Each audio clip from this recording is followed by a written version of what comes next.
Yes అండి, ఇప్పుడు operation epic ఫరీ అనుకుంటూ ఫిబ్రవరి 28వ తారీఖున ఇజ్రాయెల్ అమెరికన్ ఫైటర్స్ అటాక్ చేయడం, ఈ మొట్టమొదటి నిమిషంలోనే Iran supreme leader Ayatollah Ali Khamenei చంపేయడం.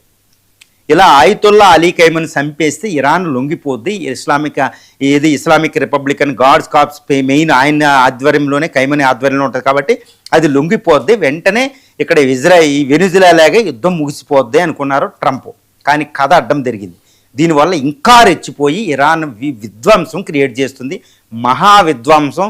వెస్ట్ ఏషియాలో ఉన్న అన్ని దేశాలు కాదండి, యూరోప్ సైప్రస్ మీద కూడా అది మిసైల్ ప్రయోగించిందనమాట. ఎన్ని శక్తులు ఉన్నాయి, అన్ని శక్తులు ఇది వాడేస్తుంది. వెంటనే డొనాల్డ్ ట్రంప్ ఆయన వార్నింగ్ ఇచ్చిన భాషలో పదాలు చూస్తే ట్రంప్ అక్కడ కాస్త వెనక్కి తగ్గి ఒక ఆత్మరక్షణలో పడిపోయారని తెలుస్తుంది.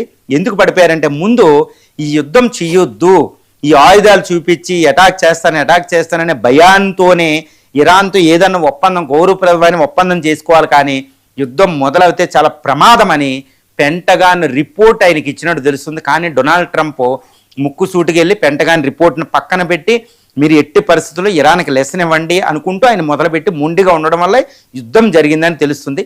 అంతేకాని ఈ పెంటగాన్ రక్షణ శాఖ మాత్రం ఇది యుద్ధం చేయడం ఇష్టం లేదు. అందుకనే యుద్ధాన్ని 45 రోజులు మోహరించిన యుద్ధానికి వెనకడుగు వేసింది. కారణం ఫైనల్గా ఆయన మొండి పట్టుదలతో అటాక్ జరిగిందని మనకు తెలుస్తుంది. మరి ఇప్పుడు ఆయన ఈ అటాక్ పెంటగాన్ రిపోర్ట్ ప్రకారం ఏంటంటే ఇలా వస్తుందని డైరెక్ట్ ఫస్టే ఆయితొల్లా అలీ ఖైమోని వేయడం వల్ల లొంగిపోద్ది అనుకున్నారు. కానీ ఇంకా రెచ్చగొట్టిన